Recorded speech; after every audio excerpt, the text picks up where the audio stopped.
मागच्या भागामध्ये आपण 25 प्रश्न बघितले. SRPF गट क्रमांक 1 पुणे. आता आपण उरलेले प्रश्न बघूया. व्हिडिओ शेवटपर्यंत बघा. खूप महत्त्वाचे प्रश्न या भागामध्ये होणार आहेत. PEN ची व्हॅल्यू किती आहे? 35. बॉल पेन बरोबर 62. पेन्सिल बरोबर किती?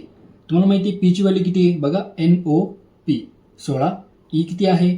5. N किती आहे? 14.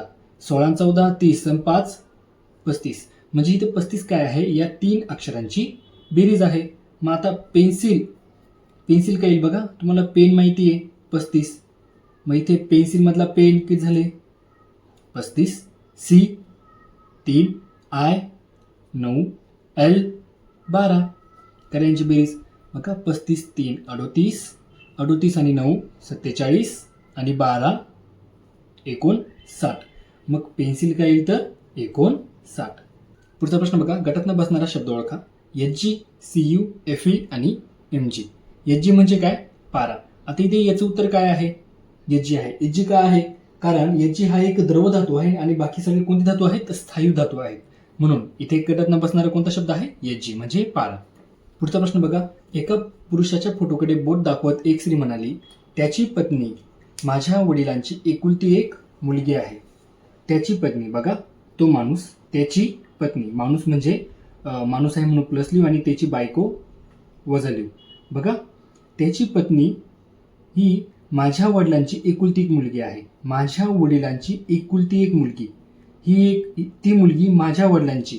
आता त्या वडिलांना जर एकुलती एकच मुलगी असेल आणि मी जर असं म्हणत असेल की ते माझे वडील आहेत, म्हटलं ही म्हणजे मी स्वतःच आहे की नाही, ही म्हणजे ती स्त्री आहे की नाही. मग ही कोण आहे? ती स्त्री. बघा मग त्या स्त्रीचे त्या फोटोतील पुरुषाशी काय नाते आहे? त्या स्त्रीचे त्या फोटोतील पुरुषाची काय नाते असतील? मग ही आली याची बायको. मग त्या स्त्रीचे त्या पुरुषाची काय नाते? बायको. खालील श्रेणीतील प्रश्नचिन्हाच्या जागी कोणती संख्या आहे? 2, 5, 10 आणि 17. बघा यांच्यामधला डिफरन्स किती आहे? 3चा. यांच्यामध्ये 5चा. यांच्यामध्ये 7चा. बघा 3, 5, 7. पुढे काय येईल? आता ती मला दिसतं या तिन्ही पण कोणत्या संख्या आहेत? मूळ संख्या आहेत. पुढे किती येईल? 11. बरोबर. 17 आणि 11 किती? 28. 28 आहे का ऑप्शनमध्ये? मग हे लॉजिक नाही आहे. बघा मग परत या सगळ्यामध्ये 2 2चा फरक आहे. 3 5 मध्ये 2चा फरक, 5 7 मध्ये 2चा फरक, म्हणजे पुढे काय येईल? 9च असला पाहिजे, 2चाच फरक असला पाहिजे. 17 आणि 9 किती? 26. ऑप्शनमध्ये 26 आहे. तुमचं उत्तर काय मग? 26. जर एका घड्याळात 3:40 झाली असताना आरशात पाहिले असता किती वाजल्यासारखे दिसेल? बघा 3:40 आणि तुम्ही आरशात बघताय, पाण्यामध्ये बघताय का? नाही. 3:40 आरशामध्ये जेव्हा बघता तेव्हा काय असतं रे? बघा 11.7 मधनं आपण ही ती व्हॅल्यू वजा करतो. 3:40. बघा 0 0 गेला 0, 7 4 गेले 2, 11 3 गेले 8. 8 वाजून किती मिनिटं झाली? मग आता 20 मिनिटं झालेली आहेत. पुढचा प्रश्न बघा. प्रश्नचिन्हाच्या जागी कोणती संख्या असेल? 234 म्हणजे 324, 453 म्हणजे 543, तर 689ला किती? बघा इथे शेवटचा अंक आयताचा राहिलेला आहे. ठीक आहे. मग इथे 9 म्हटल्यावर लास्टला किती राहील? 9च राहील. बघा 23 पहिल्या 2 अंकामध्ये आदलापलं झालेले आहे. 23 आहे, इथे 32 झाले, 4 5 आहेत, 5 4 झालेत, 6 8 आहे आणि इथे 8 आणि 6 राहील. 869. पण 869 ऑप्शनमध्ये नाही आहे, म्हणजे हे लॉजिक नसणार आहे. बघा दुसरे का लॉजिक असेल? 234 आणि 324 मध्ये कितीचा फरक आहे? 234 आणि 324 90चा फरक आहे. या दोघांमध्ये 453 आणि 543 मध्ये कितीचा फरक आहे? 90चा फरक आहे. मग या दोघांमध्ये पण कितीचा फरक असला पाहिजे? 90चा फरक असला पाहिजे. मग 689 मध्ये 90 ऍड करा. 779. तुमचं उत्तर काय आलं मग? 779.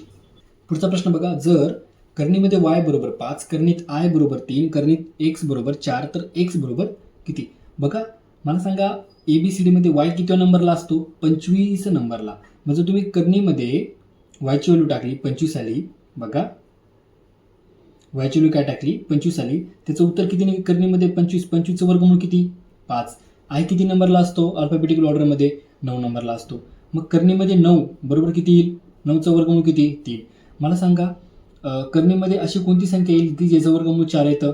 4चा वर्ग किती? 16. म्हणजे करणीमध्ये x ची व्हॅल्यू जर आपण 16 टाकली तर त्याचं उत्तर किती येईल? 4 येईल. मग x बरोबर किती? तर 16. पुढचा प्रश्न, विसंगत घटक ओळखा. 59, 19, 23 आणि 63. आता मला दिसतंय की ही मूळ संख्या आहे, ही पण मूळ संख्या आहे, ही पण मूळ संख्या आहे. 63 मूळ संख्या नाही आहे. 6 आणि 3 9 या संख्येला 3 ने भाग जातो, परत 9 ने पण भाग जातो आणि 7 ने पण भाग जातो. म्हणजे विसंगत घटक कोणता येते? 63. पुढचा प्रश्न, एका सांकेतिक भाषेत संडे हा शब्द USNDYA असा लिहिल्यास त्याच सांकेतिक भाषेत मंडे हा शब्द कसा लिहिला? बघा, संडे कसा लिहिलाय? SUNDAY. कसा लिहिलाय? USNDYA. तुम्हाला काय विचारलंय? Monday, MONDA. मंडे कसं लिहाल? बघा, मला काय दिसते? बघा, मधले 2 अक्षर आहे तसे आहेत. सुरुवातीचे 2 आणि कलेच्या दोघांमध्ये बघा अदलाबदल झालेली आहे. S 2 नंबरला आलाय, U 2 नंबर होता, 1 नंबरला आलाय. या दोघांमध्ये पण जो पहिला होता तो 2 नंबरला आलाय आणि दुसरा 1 नंबरला आलाय. मग तसंच इथे या दोघांमध्ये अदलाबदल होईल. काय होईल? इथे OM होईल. हे दोघं आहे तसेच. आणि AY मध्ये YA. काय आलं तुमचं उत्तर? OM, ND आणि YA. पुढचा प्रश्न बघा, खालील आकृतीमध्ये प्रश्नचिन्हाच्या जागी कोणती संख्या येईल? 6, 27, 9, 5, 15, 10. तर X प्रश्नचिन्ह जागी कोणती संख्या येईल? 80 आणि 1 आहे. काय याचं लॉजिक बघा, 27 आणि 9. 27 आणि 9 किती? 36. 36चं वर्गमूळ किती आहे? 6. 15 आणि 10 25. 25 वर्गमूळ किती? 5. 80 आणि 1 81. 81 वर्गमूळ किती? 9. याचं उत्तर काय आलं? 9. पुढचा प्रश्न बघा, एका कुटुंबात अमित अजयपेक्षा लहान आहे, वासंती सुनंदापेक्षा मोठी आहे, अमित सुनंदापेक्षा मोठा आहे, वासंती अमितपेक्षा लहान आहे, तर सर्वात मोठे कोण? बघा, अमित अजयपेक्षा लहान आहे म्हणजे अजय मोठा झाला, अमित त्याच्यापेक्षा लहान झाला. वासंती सुनंदापेक्षा मोठी आहे, वासंती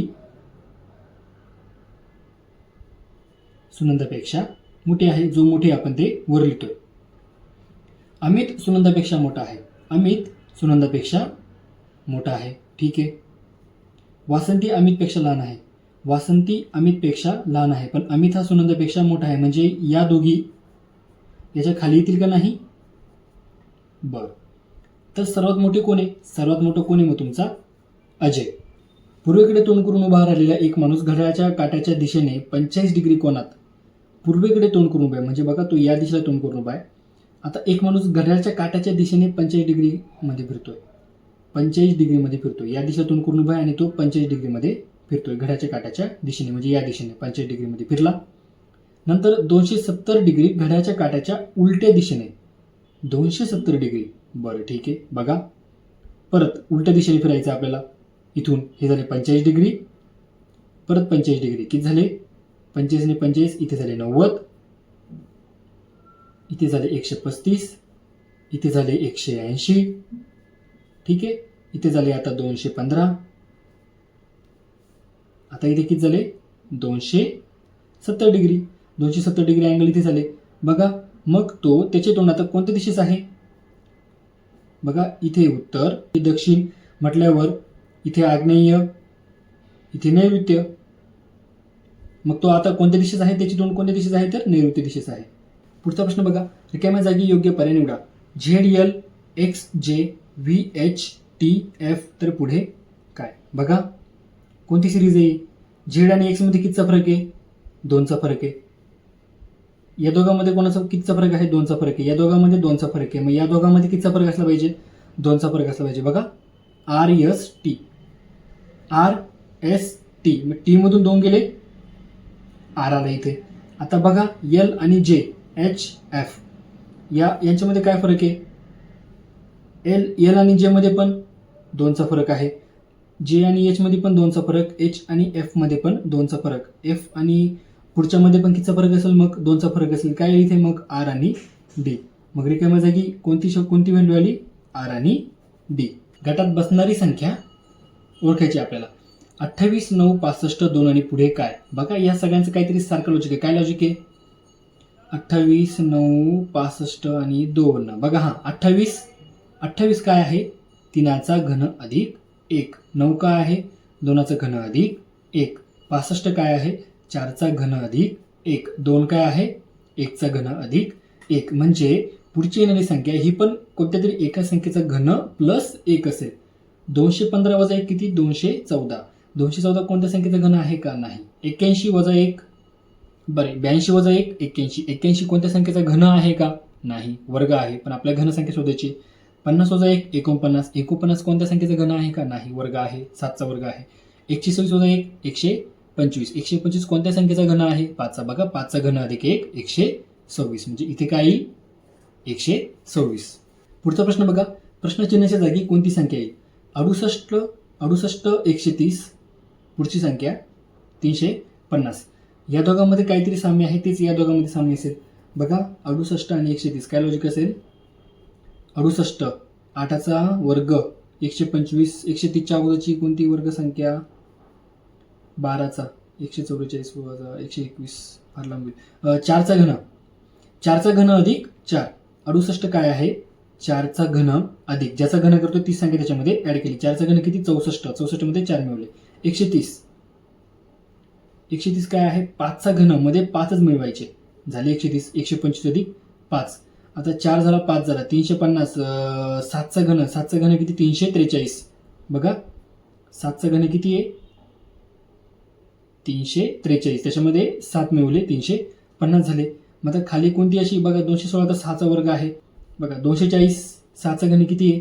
216 अधिक 6 222. 222 बघा ऑप्शनमध्ये आहे 222. म्हणजे इथे किती संख्या येईल?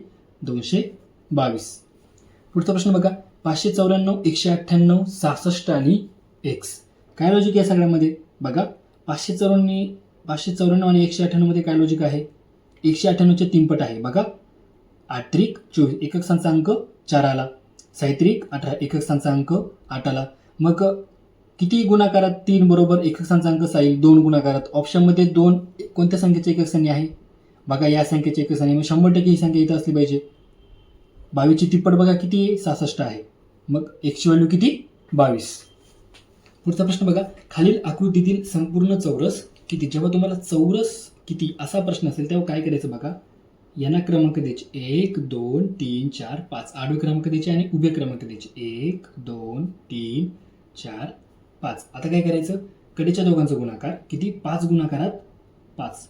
5 गुणाकारात 5 अधिक असं कमी कमी करत जायचं. त्याच्या अलीकडे संख्या 4 गुणाकार त्याच्या अलीकडे संख्या 4.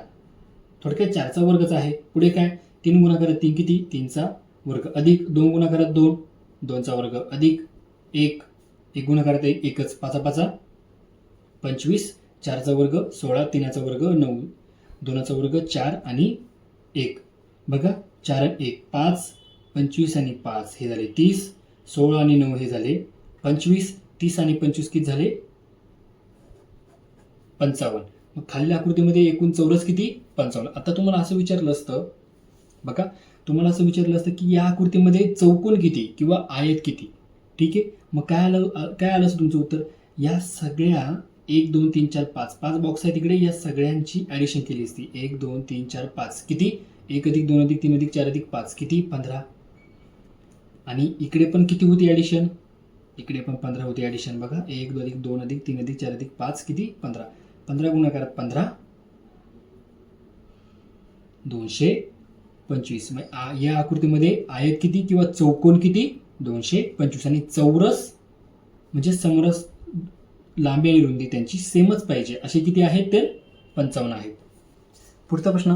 गणेश 50 पायऱ्या चढून एका देवालयात जातो. देवालयात किती पायऱ्या आहेत? 50 पायऱ्या आहेत. जाताना प्रत्येक पायरीवर तिच्या क्रमांका एवढे फुले ठेवून जातो. तर तो किती फुले पायरीवर ठेवून देवालयात जातो? म्हणजे 50 पायऱ्या आहेत.